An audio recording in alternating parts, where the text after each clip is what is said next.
Well, Courageous Conversations. Yep. It's early October. It's a fabulous sunny autumn morning. And we are enjoying a conversation together, as we always do. Okay. Ken Frood, Justin Taylor, and we're meeting in St. Brideskirk, as it happens, but it could be anywhere. And we tend to have conversations wherever we meet, as human beings do. So, So this morning, we're both ministers. I've been a minister for over 40 years, Justin a little less.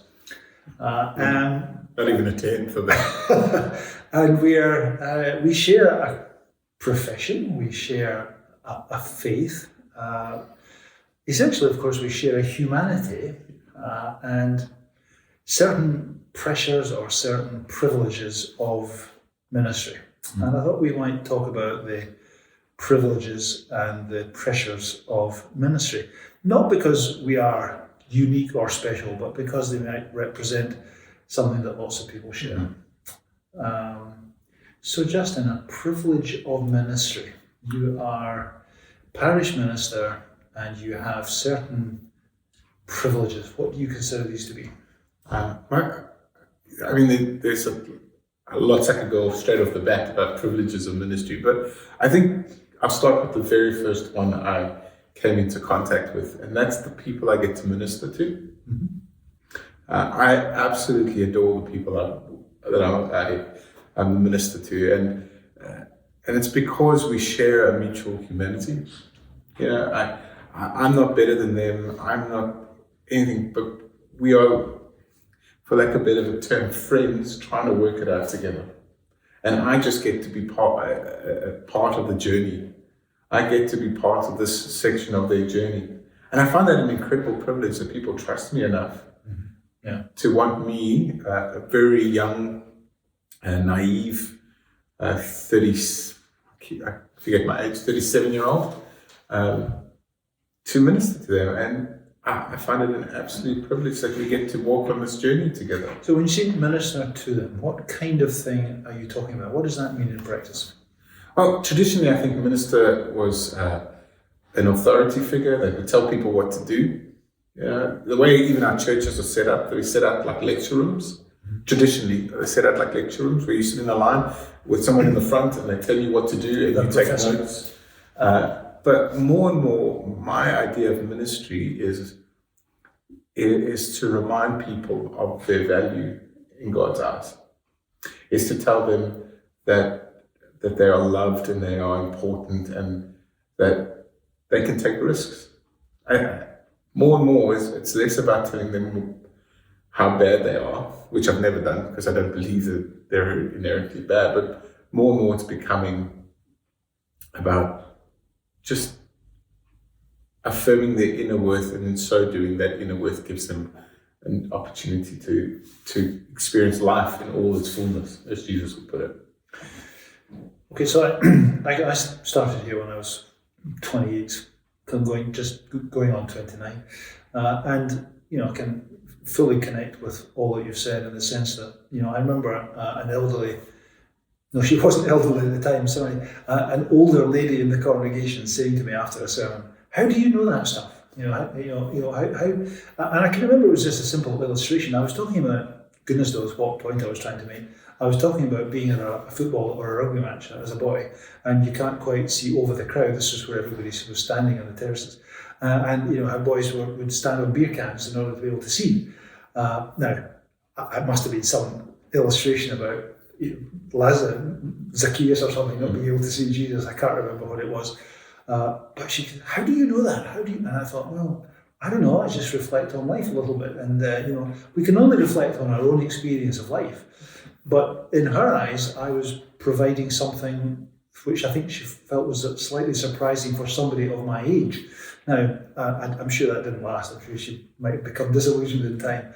But the thought that people listen to you in ministry, when you think, wow, that's significant. And it's a huge trust and it's a huge privilege to have people allow access to their thinking. Okay, we don't know what they're thinking when you're preaching or leading a service, but by and large you get a feel if they're engaged or if they're not. And some congregations don't engage that much.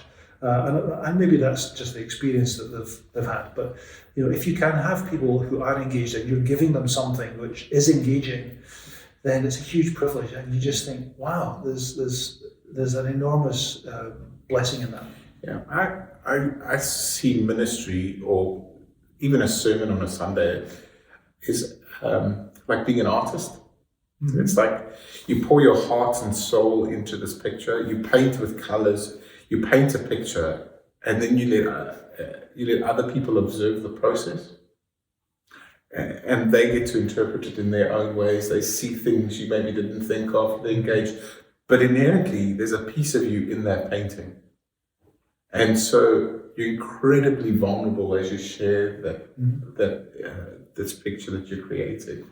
I think that for me, a good minister is someone who paints themselves into their congregation, or paints themselves into the community in a way that allows for vulnerability to be shared. And people do sometimes look for answers to us. They kind of, sometimes people will look for an authority figure. An authority structure may well be, authoritarian churches and authoritarian theologies attract authoritarian personalities. There's no question. And it's quite easy to allow ourselves to be put on a pedestal that we don't neither want nor deserve. And you've had that experience too, in terms of titles and positions. Yeah, recently I got an email from someone, and in this email they were kept on calling me Reverend, dear Reverend. Thank you, Reverend. And I just sent an email back, said, please don't call me Reverend, just call me Justin. And it's because this idea that we're somehow separate from the people we minister to, or the community that we minister to, that somehow God has laid us aside for ministry and other people are there to listen and engage. I just don't buy it. It's the priestliness, isn't it? People kind of sometimes require or demand a priest, and in a way that is uncomfortable for somebody in the more Reformed Protestant tradition. I don't want to be a priest. Occasionally people will phone, or they come into the centre here and they ask for the father. Mm-hmm. Clearly generally from a Catholic background, clearly. And I just can't think of myself in those terms. And you don't want to feel you're especially good or especially have an authority or some kind of blessing, or you're able to give some kind of magic dust. We don't have any particular unique or special access to God in any way. I don't sense that. But on the other hand, there's a bit of a seduction to allow that to happen. And I guess and there may be some who go into ministry who actually might be very comfortable as priests. They like the titles, they like the rituals, they like the position, they like the sense that they have unique and special authority or powers in theology and sometimes in worship. And it kind of plays into a need that they have. And maybe, is there anything wrong in that? I don't think there's anything wrong, but it's if we're aware that we're trying to appease people, then it becomes dangerous. Or I'll give an example. I think that one of the most dangerous places in the church is on a Sunday at the end of the service when the minister stands at the door. And why I say that is that it's dangerous for the minister's ego. Well, it's dangerous for the minister's ego because people come in, and I mean this not as a judgment, but people come and they'll say, "Oh, that was brilliant," or in my case, they'll say, "That was just the best service I've ever heard." Of course they do. And in your case, Ken, they'll come and tell you how terrible it was. All the time. But they come and they share something about what has just taken place, how you've painted this picture for them, and how they've potentially connected to it, and they praise you. And because the ego wants to be praised and it wants to be validated and all of that stuff, we can start making our whole ministry about seeking approval. That's a big temptation in ministry, isn't it? And people pleasers. Yeah. But that's something that washes right through church. Yeah. And that sometimes means that we're a bit too reluctant to speak the truth in love, to use the Ephesian phrase. And I think speaking the truth in love is a great, great principle. The opposite of that, of course, is the negativity, Yeah. And not being too. It was Kipling and If, wasn't it? The quote something about taking compliments and criticisms and adversity and success and being able to see through both of these extremes, and just keeping yourself and being true to who you are, what you feel. But what about emotional privileges? There's a pastoral role here, which is a bit special. Now, you tell me about what you mean by that. Unpack that a little bit. Okay. I'm always hugely affirmed, really, and also grateful where people can sometimes will, just by dint of being the minister. Okay, I've been here a long time, so people know what kind of minister I am. But there are still occasionally people that will phone up out of the blue or call into the church here and just say you need to speak to the priest or the father or whatever, sometimes with no knowledge of me as a person. They're just looking for a function. But I'm thinking more of my own congregation over years who I know personally, will come and sometimes talk about quite personal, quite hurtful, quite deep and raw areas of their life and experience in a way that I find a huge privilege. And I think, I don't know how many people are aware of that level of people's thoughts and experiences, because on a Sunday we kind of all look the same. You're looking around and people are maybe not Sunday best anymore, but people are nicely dressed and they kind of smile and they're civil, and it's just you just see such a shallow and external view of people. But as minister, you then realise that I know, and I've been privileged to be let into such a lot of suffering, anguish, challenges, failures, and particularly when people tell stories of that don't reflect well on them, and they trust you with that, and I find that an enormously affirming thing. And I want to say to people, thank you for sharing this and for having the courage to let this out. I feel greatly privileged in it. I have a friend whose name is Trevor Hudson, who's a minister in South Africa. And he says next to every person is a pool of tears. That everybody carries these things that wound them. That no one gets out of this life alive, but also no one gets out of it unscathed. Well, and I'm afraid a similar theme I've used with the congregation is we're all the walking wounded. But the wounds are often hidden. So But again, you want it. Very much so. I find it one of the biggest privileges in ministries to touch other people's wounds, and I mean that in the sense like Jesus, when he speaks to Thomas and he says, feel it, touch it, feel my pain, feel where I've been scarred, and when we are in the presence of people that have been scarred, and we get to see where they've been hurt and to see what it's done to them. It's a tremendous privilege. You're walking on holy ground, this holy of holies, this sacred space, and you the story of Moses where he has to take off his shoes because he realizes that this place is different from anywhere else he's walked before. Fabulous image, isn't it? Yeah, and it's like you walk into this place and you just have a bit of reverence for what these people are going through. And huge respect. It's remarkable what people have come through and not only have survived but have been restored. Of course, sometimes they come because they've not been restored, and it's still very raw. And sometimes it's just been buttoned in and held back, and it's time. Sometimes it's people will come with an experience that they have never spoken of before, and again, that's very much the holy ground feeling. This is very special. The flip side, of course, talking to colleagues over the years, sometimes I've heard colleagues say that about funerals that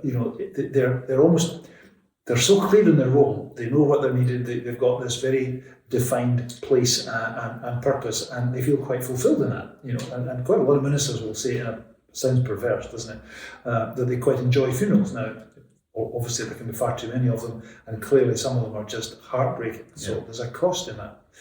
to the minister as well as to obviously those going through it. But I heard ministers say they really don't enjoy weddings. Now, that's no longer much of an issue because so few church weddings now take place.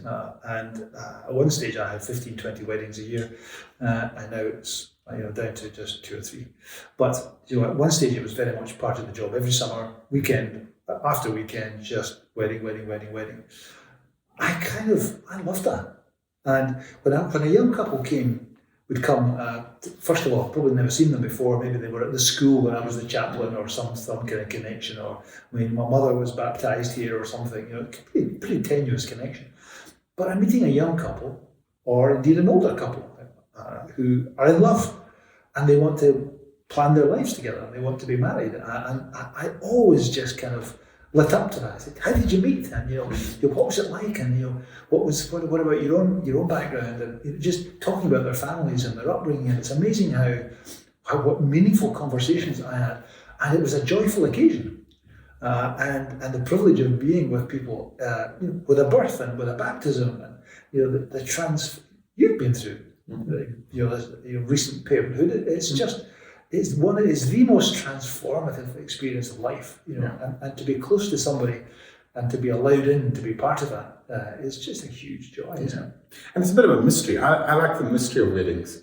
And what I mean by that is like... You're alone with it last. No, it's more the fact of of the millions or billions of people in the world, how did that person connect with that person? And what is it about that person? I did a wedding where the couple lived in St Andrews together, or lived in the city together, but they were on opposite ends of the street. The one window backed onto the other person's window, and they did that for 2-3 years, and then they moved to Edinburgh, and they did a course, and they didn't know, and that's where they met. So they've been at St Andrews the whole time together, looking onto each other's property. Next thing they meet in a course, and they fall in love. Why didn't they meet earlier? It's a mystery, and it's just part of the kind of like how does love work? How does this kind of thing where we connect with people again work? And that always excites me about doing weddings in particular. So that, that it recharges you, but there is a kind of recharging too going through sorrow and loss. It's a funny thing because it's and I can recall coming back from late night visits to a hospice or a hospital, or indeed and after a death or a pre-funeral visit, and feeling exhausted but quite strangely fulfilled. And you can't do too much of it. It does wear you down. You need to have time out. You certainly need to have the pluses as well as the minuses. It's also a way of feeling fully human, feeling fully alive. Yeah. One of the things I've noticed in ministry is that it does cost you. It's a great privilege, and I'm one of maybe the sadistic people that love running into the fire in terms of if somebody is going through pain or they're in hospital, there's nowhere else in the planet I want to be than with those people. Mm-hmm. Second to my family, that's where I want to be. Mm-hmm. And, so I run into those situations, but it costs you. It really does. When you see trauma on that level, if you're next to a bed of a family that's watching their mother or their child die, it does, it energizes you because you're there. But a couple of days later, weeks, months, it's done something to you. It's almost wounded you, and in a different way. And in my ministry so far, or working with people so far, I carry a lot of wounds with me. And a lot of stuff that I've had to work with and through because I've had to deal with such difficult things. And for many times it was the first time I dealt with it. But I'm sure for both of us, Justin, I'm sure it must be true of other carers, I mean, anybody who's who chooses a job where caring for other human beings is the whole point of it, whether it's nursing or social work or counselling. There's loads of people, and others who maybe just are that by temperament. A lot of it will come from their own personal experience, and times of loss, times of pain, times a sense of injustice or abandonment. There's all kinds of things that go into that to shape us. And I've often used, if I hadn't had particular emotional losses or crises in my life, would I still be the same person? Would I still have that kind of desire to care and share and get alongside? I don't know the answer to that. Yeah. I would like to think I would have been, but I don't think it would have been as pronounced or as important to me to be there and to be alongside and to try and understand. Yeah. But you're right about the cost. There's no question it can be it's something that you remember. But I'm also aware of, I've quoted this often, but when I was 12, I had a 19-year-old sister who died after 6 months. Now, our parish minister was a very small man with a very completely bald head, with a big deep voice, and a real character. But he was a Greek scholar, and every Sunday he preached for 40 minutes, which is even worse than me. And nobody could remember a thing he said. I mean, he just was on a different planet to the ordinary people. As a pastor, he was absolutely second to none. And my mother, who lost her faith entirely over my sister's death, was utterly, completely loving and respectful to this wonderful little man who came so faithfully, with such compassion, with such sincerity. And in our family, that man was a saint. He's remembered with love and affection, despite the fact, he could hardly preach it. Well, he could preach, but it was academic and it just didn't connect. But we loved him as a person. That matters to people. It does matter. It really does matter. I speaking about being a bit wounded and the pastoral exchange a bit. Recently, one of our church members passed away, and this member was really good to us as a family.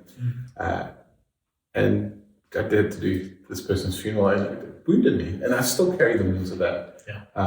But I know that the family appreciates me being there, and appreciates the fact that I have been around in that way. So it's a trade-off in some ways. You do have to. You run into the situations, but you also have to sometimes just take a breather. Okay. But there is the reverse of that then. Is that, so you have this great life-giving moment of being there for families, but you also have the sullen moment of actually that it's done something to you. But my experience now is that it comes again a bit full circle, is that it starts to inform the way you minister to people, in the sense of how you are vulnerable, how you interpret scripture, how you understand God. For me, these moments that have wounded me have actually been keys to unlocking the Bible, unlocking relationships, unlocking emotions, and it's brought new life to me. It's great to hear you say that. That has opened up a whole element of privilege, which I would be happy to spark off there, because I do find that coming back to the biblical stories, and we've talked about this kind of how we view these in the past, but that is such a great privilege, and I've likened the phrase. I use the phrase "lashed to the mast," which is every Sunday. Come hell or high water, no matter what's been going on in the church or my life or my family or whatever, I've got to prepare something and get up there. And a phrase I use of my students and probationers is, when the curtain rises, you have to dance. So basically you've got to put something on. And there's been times when that was a huge struggle. There've been times when I felt empty or not despairing exactly, but sometimes really anxious or depressed or whatever about ministry, about life, about church. But every Sunday you've got to, and I've said to my Kirk session at various times, if I were not a minister, I don't know what kind of Christian I would be. Mm-hmm. Because every Sunday I've had to look at this book, find something relevant, try and think of something to say that would be relevant to my life and to hopefully to theirs.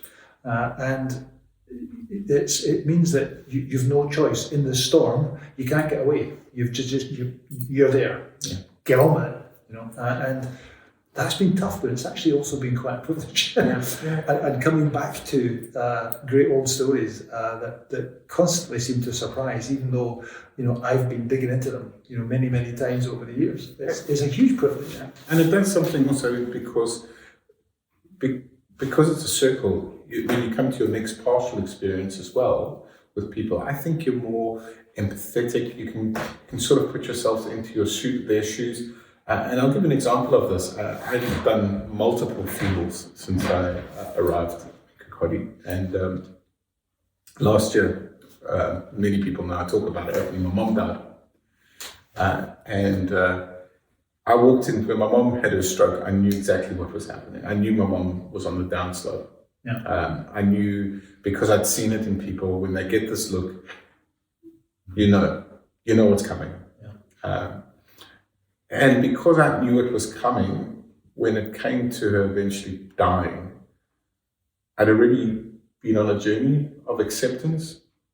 I wasn't in denial. My theology and my faith was such that although the pain stung, and I still feel it today, I was able to release her and to give her what I would say permission in the sense of like, Mom, you can go.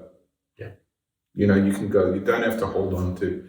And so the gift, the joy of going through all of the circle is that it gave me the tools to deal with my own life and my own grief and my own pastoral needs in a way that 6, 7, 8 years ago I might not have been able to do. Mm-hmm. And so there's a maturity and a gift that's been given back to my family through the gift that the church has given to me. Oh yeah, I mean that's that's a very powerful experience to reflect on, and I sense that, Justin. I think it's interesting too that you've got we have privileges which can in some occasions be misused.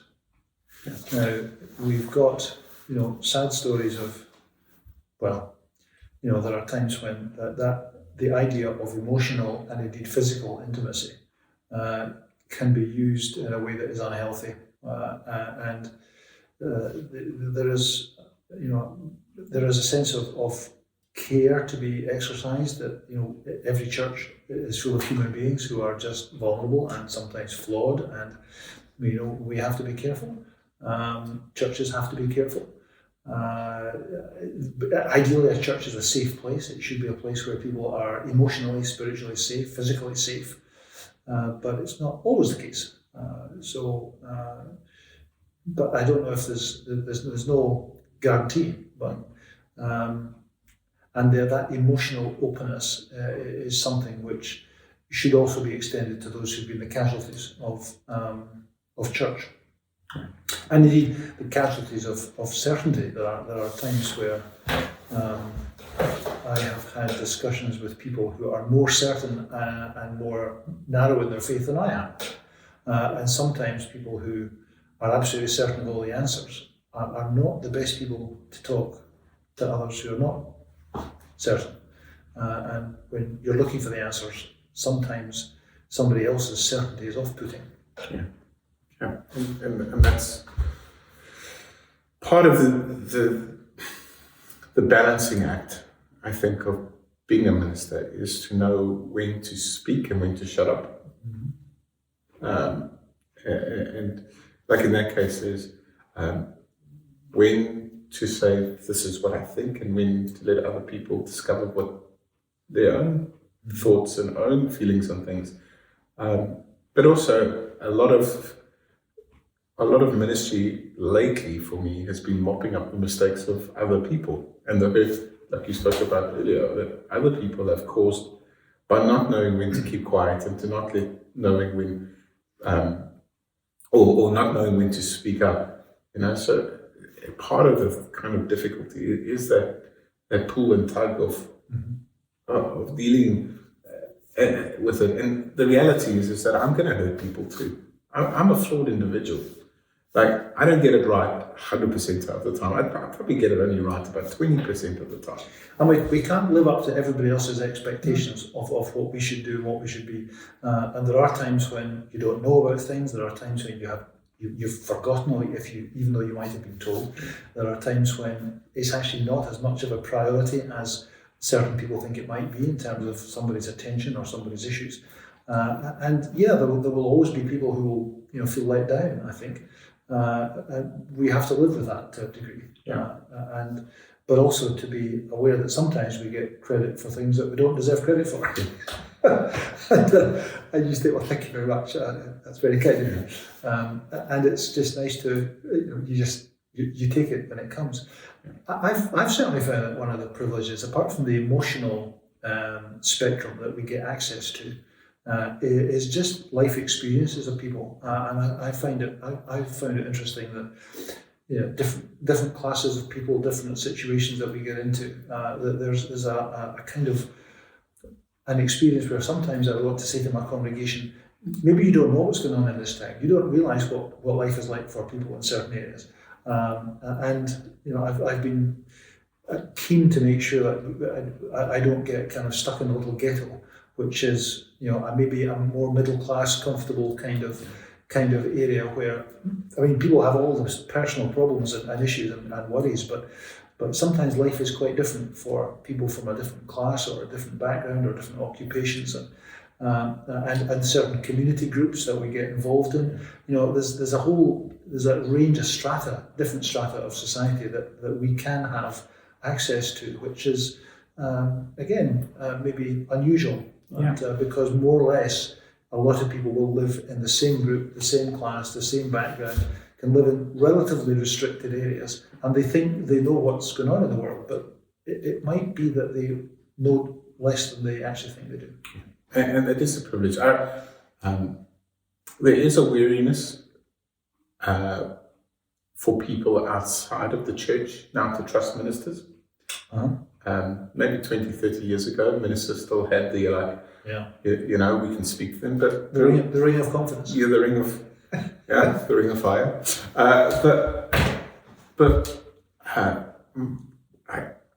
My conversations with people in the town, I've had to earn the respect. Yes. Yeah. I've had to earn the trust, and I'm still doing that. I'm speaking to community groups all the time now, just trying to get a sense of what they're doing. Like I was in Greenacre College the other day. Just tell me about what you're doing. How can we as a church, how can I as a person help you to achieve what you want to achieve in this community? But it takes a lot of work, and it's not automatic. So to get into those corners and the edges of society, it's not guaranteed anymore. But that's part of the joy, is because you have to fight for it. You're more open to it. It's kind of healthier, really, isn't it? Yeah. And also, you don't come in with the arrogance of the expert, or you shouldn't come in with the arrogance of the expert, or that God is on our side, but rather just saying, like, teach me to see the world the way you see it. And the privilege of the Christian faith is diminishing hugely, because we're not really talking about that, but it is the backdrop to what we do. 30, 40 years ago, the Christian faith.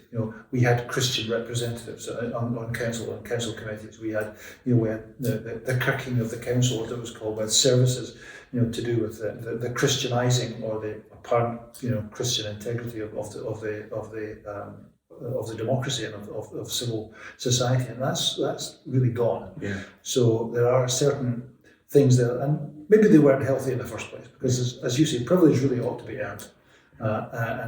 We shouldn't just have a voice because we're a minister of the parish or the community.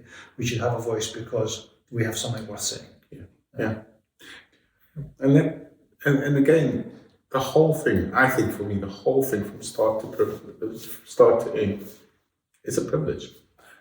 But I want to add a caveat as we end this, I think, because we've had some good discussion here. Ministers aren't special. One of the dangers, we spoke about this at the beginning, is that we think ministry or a minister is just someone who gets up on a Sunday or is the head of a church. Or everyone is a minister. Everyone, whether they know it or not, they're doing the work of God. You know, when you care for someone who's vulnerable, when you look at a beggar and you see them through the eyes of someone who's a human, you're doing the work of God. You know, it's not just, oh, we've got the theological qualifications or anything like that. A minister is anyone who does the work of God. And so for me, that is the average person in the pew. It is the person not in the pew.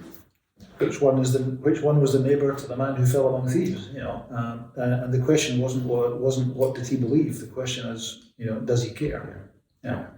And so it's really, as the church is evolving and ministry is evolving, I think it's important that we lose the stigma or the stereotype of what a minister is, because the joy is around for everyone to share, not just. And the term is a servant. Yeah, we're all invited to the banquet.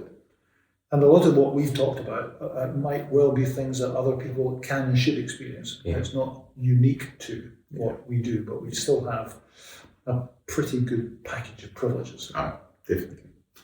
So friends, it's lovely to share this time with you. It was really, really interesting to hear Ken's thoughts and thank you. Friends, if you have any questions, please email them to me at jtaylor@churchofscotland.org.uk. It'll appear now on the screen. You can also leave a comment in the section below. Please share, please engage with us, please ask questions. We've got some questions coming up in the next couple of weeks, and we look forward to just engaging with what people are talking about. So until next time, keep safe. Goodbye. Bye.